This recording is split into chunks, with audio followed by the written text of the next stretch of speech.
오늘 하나님께서 주시는 말씀은 마태복음 11장입니다. 마태복음 11장 1절부터 15절까지의 말씀을 제가 새 번역 성경으로 읽어드리겠습니다. 오늘 마태복음 11장 1절부터 15절까지 읽어드릴 때 오늘도 주의 말씀을 듣는 하루의 시작이 되길 소원합니다.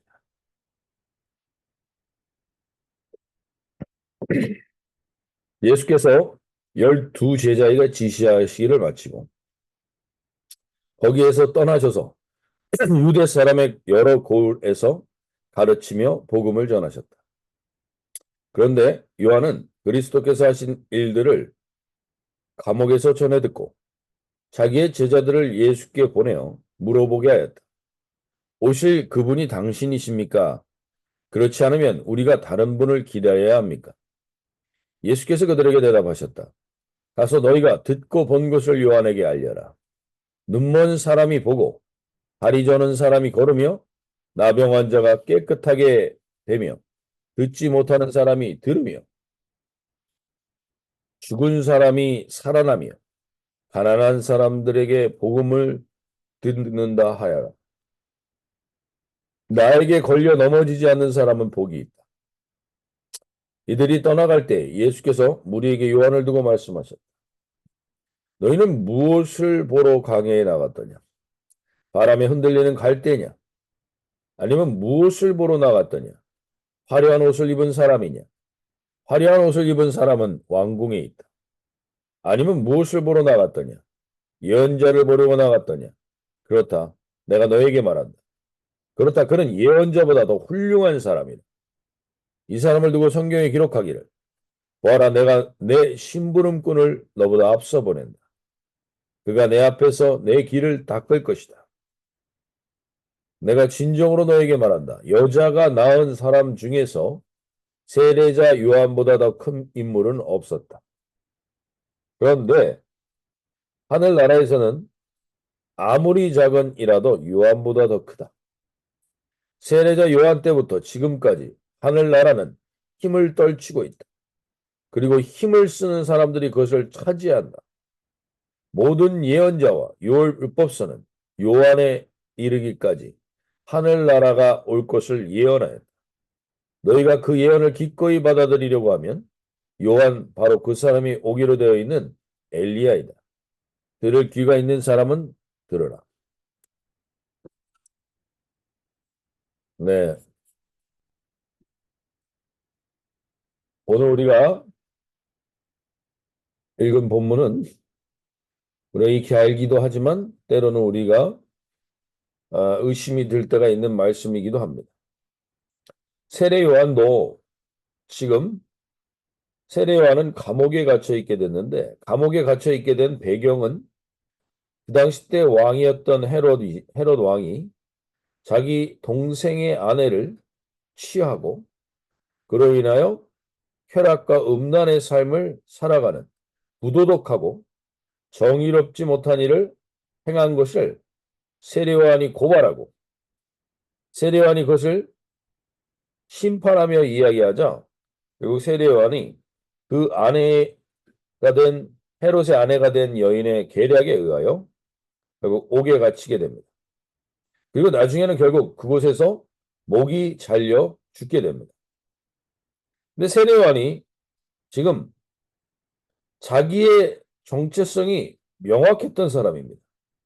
자기는 그 주의 길을 예비하는 사람이라고 얘기했고 예수 그리스도에게 자기의 제자들이 갈 때도 그는 흥하고 나는 세워야 하리라는 자기의 명확한 정체성을 가졌던 사람입니다.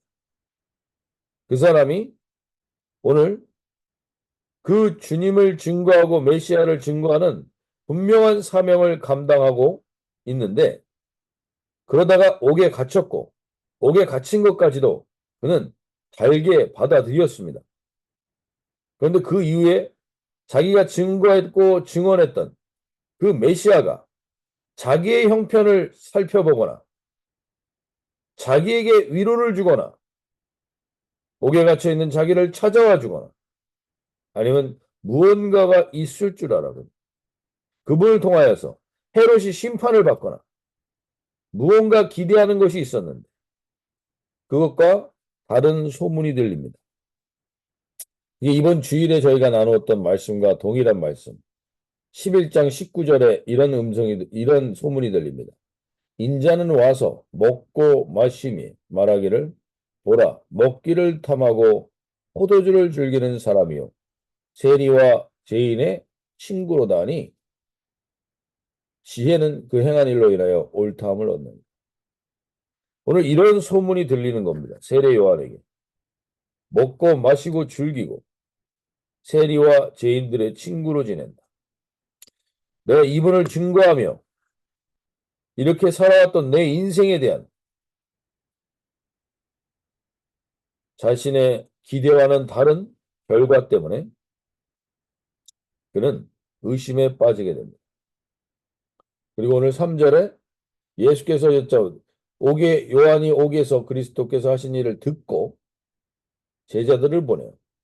이 일을 들은 겁니다. 지금. 그리고 제자들을 보내요. 물어봅니다.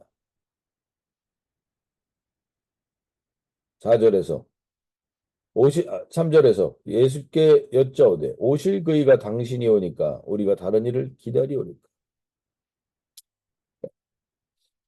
오늘 우리도 세례 요한과 같은 상황에 놓일 때가 있습니다. 우리의 마음과 생각. 내가 믿는 예수님은 이래야 할 것 같은데 믿음과 심판, 의로움을 증거해야 될 것 같고 뭔가 예수를 믿으면 이렇게 달라져야 할 것 같은데 그렇지 않은 모습을 보일 때가 있습니다. 그때 세례 요한처럼 우리도 의심의 자리를 가질 수 있습니다. 예수님을 믿는다면 이래야 하고 예수님을 믿는다면 이런 결과가 나와야 할 것 같은데 그것과는 다른 결과가 우리에게 올 때 우리는 세례 요한과 같이 의심을 할 수 있고 그러한 생각을 들 수도 있습니다. 그런데 세례 요한이 이 의심을 하는 것의 근거 중에 하나는 내가 나름 의롭게 살았다라는 의식이 있습니다. 내가 나름 그래도 뭔가 성과를 내면서 살았던 것이 있습니다. 내가 나름 다른 사람들보다 그래도 나름 바르게 살려고 한 것입니다. 이런 분들에게 이런 의심이 잘 오게 되는 것이죠. 특별히. 오늘 우리 가운데도 그럴 수 있습니다. 나 나름 그래도 남 해코지하지 않고 나름 이렇게 살았던 사람인데 예수님이 내가 기대했던 예수님과 달리 내 인생 가운데 갑자기 내 인생이 처량하게 느껴지는 것입니다. 내가 이렇게 살아온 결과가 옥에 갇히는 것이고 내가 이렇게 살아온 결과가 결국 감옥에서 이렇게 비참하게 가는 것인가? 라는 생각이 들 때 우리는 이러한 의심을 할 수 있습니다. 오늘 그러한 예수님에 대한 이 의심은 예수님과 더 깊은 관계로 들어가는데 언제나 우리에게 한 번은 장애물이 될 때가 있는 것입니다. 특별히 내 인생에 회의가 들고 한탄이 드시는 분들, 이게 뭔가? 라는 생각이 드시는 분들. 오늘 예수님께서 그런 분들에게 아직도 자기 의와 자존심의 꽃이 지지 않은 것입니다. 우리가 그렇게 살아왔던 나의 인생의 포커스를 두게 될 때는 나의 인생의 포커스를 두게 될 때는 우리는 이러한 회의가 될 수도 있고 이러한 의심이 될 수도 있으며 이러한 한탄이 나올 때도 있습니다. 내가 살아오는 것이 무엇이? 네, 오늘 우리가 다시금 이 아침에 돌아볼 수 있길 원하는 것은 예수님은 정확하게 우리에게 무엇을 하시길 위해서 오셨는가? 친구가 되시기 위해서 오셨다는 사실.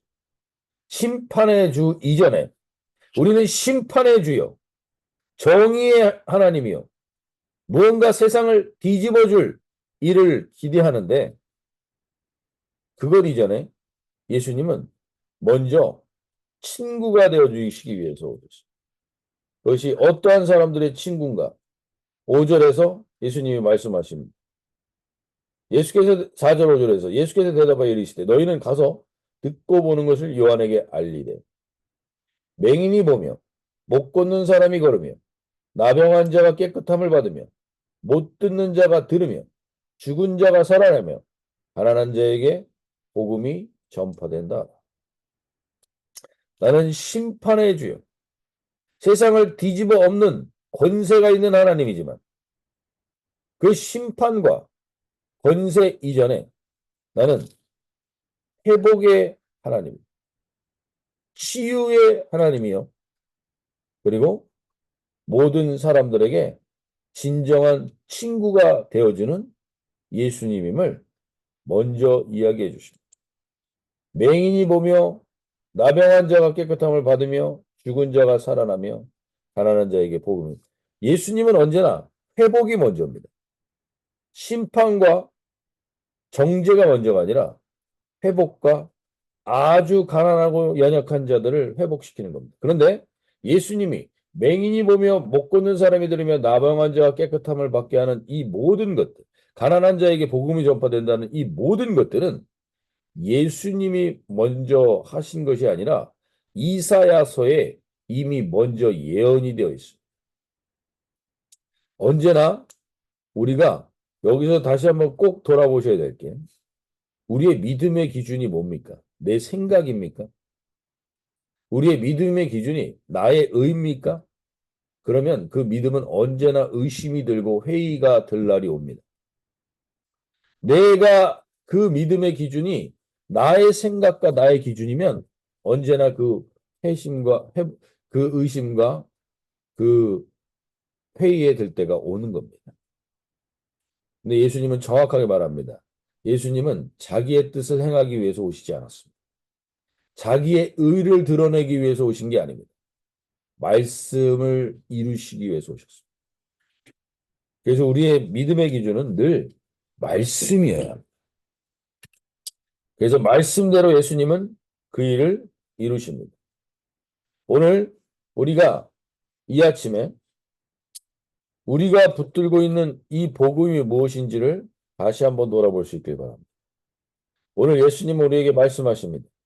우리는 예수님의 가장 첫 번째 우리에게 오시는 이유는 연약하고 가난하고 병든 자들을 회복하시고 치유하시고 그리고 그들에게 하나님의 나라를 주는 친구가 되기 위해서 하나님의 나라의 동행을 위해서 친구가 되기 위해서 오신 분임을 명확히 알라는 것입니다. 오늘 우리가 이 아침에 다시 한번 우리가 누구인지 예수님과 우리가 동행하면 어떤 일이 있는지를 돌아볼 수 있길 바랍니다. 오늘 예수님은 세례 요한에게 그리고 그 제자들이 의심하는 것은 그럴 수 있습니다. 그를 심판하시지 않습니다. 그러나 무엇보다도 믿음의 기준을 자기의 생각에서 말씀으로 정확하게 가져오게 하길 원하시고 심판 이전에 늘 회복과 사랑의 하나님임을 먼저 이야기해 주십니다. 그러면서 예수님이 이렇게 얘기하십니다. 11절에 그 의심한 세례 요한을 11 이렇게 평가해 주십니다. 내가 진실로 너에게 말하노니 여자가 낳은 자 중에 세례 요한보다 더 큰 이가 일어남이 없었도다. 과거에.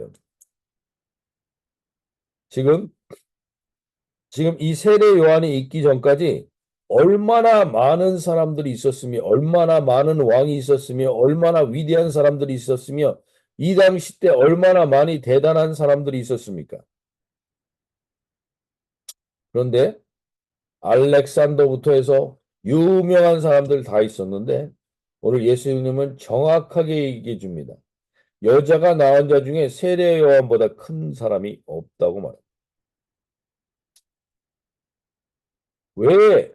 그러면 우리는 역사 속에 그 수많은 인물들이 있었지만 예수님보다 큰 사람이 없다. 지금 세례 요한보다 큰 사람이 없다고 예수님이 평가하시는가? 왜냐하면 모든 인류의 역사는 구약의 역사는 오실 메시아에 대한 기대였습니다. 오실 메시아에 대한 기대. 그래서 오실 메시아를 증거하는 자들, 선지자들이 많았습니다. 그 마지막 선지자가 오실 메시아에 대한 증거를 했던 마지막 선지자가 누구냐? 세례 요한입니다. 세례 요한은 엘리야나 모세나 그 누구보다도 여자가 낳은 자 중에 가장 큰 자라고 했으니까 그들보다 더 위대하다고 말씀하시는 거예요. 지금 의심하고 있는 세례 요한을 예수님은 이렇게 평가해 주십니다. 그 이유 중에 하나는 세례 요한은 그 모든 예언자들이 얘기했지만 그 예언자들은 예수님의 메시아를 기대하며 소망하며 예언했지만 메시아를 직접 만나보지는 못했습니다. 근데 세례 요한은 예수님을 직접 만났고 그 예수님을 증거하는 삶을 살았습니다. 주의 길을 예배하는 길을 걸었습니다. 그래서 예수님은 여자가 낳은 자 중에 가장 큰 자라고 평가해 줍니다. 오늘 여기서 분명히 아셔야 될 게 있습니다. 우리가 세상에서 보는 큰 자와 대단한 자와 거장과 예수님이 평가하는 큰 자는 완전히 다르다는 사실입니다. 하나님이 우리에게 크고 작은 자의 중요한 기준을 얘기해 주십니다. 큰 자의 가장 핵심은 뭐냐? 예수님과 어떤 관계냐입니다. 이게 세상은 우리를 그렇게 평가하지 않을지 모르지만 분명히 언젠가 그날이 옵니다. 우리가 크고 작음은 예수님과 어떤 관계를 가졌느냐에 따라서 결정됩니다. 이 새벽에 여러분들이 이 예수님과 어떤 관계를 누리시느냐가 우리가 이 땅에서 큰 자로 사는 것입니다. 그것을 깨달을 때 우리는 인생의 회의에서 벗어날 수 있는 것입니다. 인생의 의심에서 벗어날 수 있는 것입니다. 오늘 예수님과 저와는 어떤 관계입니까? 세례 요한은 그 수많은 선지자들이 다 얘기했지만 결국 세례 요한만이 예수님을 직접 만났습니다. 그래서 여자가 낳은 자 중에 가장 큰 자입니다. 근데 세례 요한보다 큰 이가 일어나님이 없도다. 그러나 천국에서는 극히 작은 자라도 그보다 큰. 천국에서는 세례 요한이 그렇게 큰 사람이 아니라는 겁니다. 이건 또 무슨 말인가? 세례 요한은 자신의 인생에 대한 회의와 의심이 들었습니다. 근데 예수님을 직접 만났긴 했지만 그 의심이 들었던 겁니다. 근데 세례 요한이 예수님을 만났습니다. 오실 메시아를 만났습니다. 그러나 그 메시아가 마지막에 이루는 일을 세례 요한은 보지 못합니다. 예수님은 결국 이 모든 가난한 자들과 세리와 창기들과 그들과 친구로 지내시다가 이번 주일에 우리가 나눴던 말씀처럼 그들을 위해 목숨을 버리는 일을 하십니다. 십자가의 죽음과 그 다음에 부활입니다. 이 부활을 경험해 보지 못했습니다. 세례요한. 알지 못합니다. 그 부활로 인하여 우리에게 성령님이 오신 것을 그는 모릅니다. 그러나 우리는 압니다. 우리는 그 예수님이 부활의 주님이요. 그 주님이 우리에게 보내신 성령님을 통하여 우리는 이 땅에서 어떻게 보면 가장 큰 자의 삶을 살아가고 있는 것입니다. 오늘 저와 여러분이 이 부활의 주님을 맞이하게 된다면 우리는 이 땅에서 큰 자로 하나님 자신하며 자부하며 살아가는 하루를 살게 될 것입니다.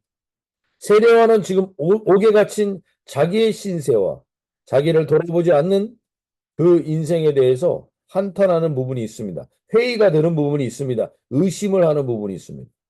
근데 부활의 주님을 만났던 사도 바울은 감옥에서 옥에 갇힌 죄수의 쇠사슬에 매여 있으면서 그는 아그리빠 왕이나 그리고 그 많은 베스도 총독 앞에서 이렇게 얘기합니다. 그는 쇠사슬에 매여서 왕복을 입은 아그레파 왕에서 당신도 나와 같이 되었으면 좋겠다. 이 쇠사슬이 매인 거 외에는 나는 당신을 부러워하지 않는다는 얘기예요. 왕도 부럽지 않다는 겁니다. 매를 맞고 감옥에 갇혀도 그는 흔들리지 않습니다. 왜냐하면 하나님을 찬양합니다. 그래서 빌립보 감옥의 문은 열립니다. 그만큼 위대하고 큰 자입니다.